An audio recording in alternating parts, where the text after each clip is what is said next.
My sister said I don't belong in our family. Then she called me 15 times for money. My sister said it like she was reading the weather, not cutting me out. Sunday dinner, all four of us at the table, plates clinking, the fan ticking. She leaned back and said, "You don't belong in our family." I looked up, waiting for someone to defend me. My mom nodded. My dad shrugged like it was obvious. Mom added, "That's right. You've never really fit in here." My fork froze. I waited for the punchline, but they just stared like they'd planned it. What they didn't know was I had been paying about 70% of the household bills since Dad lost his job 14 months ago. Mortgage, utilities, groceries, even his phone bill. My sister paid nothing and still got treated like the star of the house. In that moment it hit me that they liked my help, not me. I didn't yell. I didn't cry. I set my fork down, stood up, and walked to the hallway. My sister called after me, annoyed. "That's it?" Like she wanted a scene. I grabbed my coat and keys and left without slamming the door. The air outside was cold and clean, and it felt like my head finally cleared. I sat in my car for a minute with my hands shaking on the wheel. Then I drove to my best friend's apartment. She opened the door, saw my face, and pulled me inside. When I told her, she got angry for me in seconds. "They said that out loud? Both of them?" She kept asking. She wanted me to call them back and scream. I didn't want noise. I wanted space. I slept on her couch and stared at the ceiling until my eyes felt dry. The next morning I expected guilt, but it didn't come. I felt lighter, like I could finally breathe.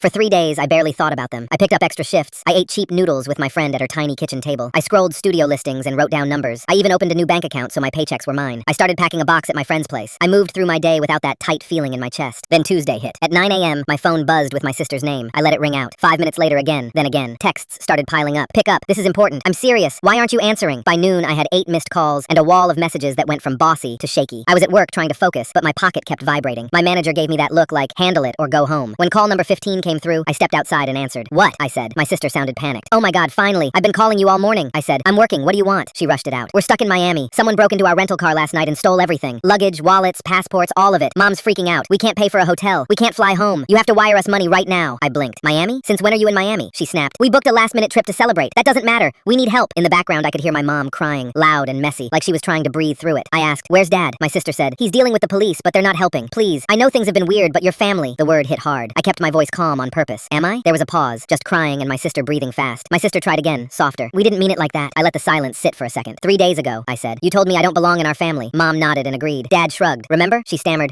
We were upset." I said, "No, you meant it exactly how it sounded." Her tone flipped from begging to angry. "So you're really going to do this? You're going to leave us stranded?" I said, "Call someone who belongs in your family." She hissed. "You're being petty." My jaw clenched. "Petty is what you did at dinner," I said. "This is me listening." My mom grabbed the phone. "Sweetie, please. We made a mistake. We shouldn't have said those things." Her voice shook like she expected me to fix it like always. Behind her, my sister was yelling, "Tell them to send it now!" I took a slow breath. "You didn't make a mistake, Mom," I said. "You made a choice, and I'm making mine." Then I stopped protecting their feelings. "By the way," I added, "I'm moving out next week." My mom went quiet. "What?" I kept my voice steady. "So you should figure out how you're covering the mortgage, utilities, and groceries. The bills I've been paying for over a year." The line went dead silent. Then my dad's voice showed up for the first time, low and stunned. "You've been paying what?" My sister made a sharp little sound, like she just realized the house didn't run on magic. I said, "Good luck," and hung up. My phone rang again instantly. I blocked my sister, then my mom, then my dad, and I walked back inside to finish my shift. Now they're saying I'm cruel for blocking them after paying bills. Was I wrong?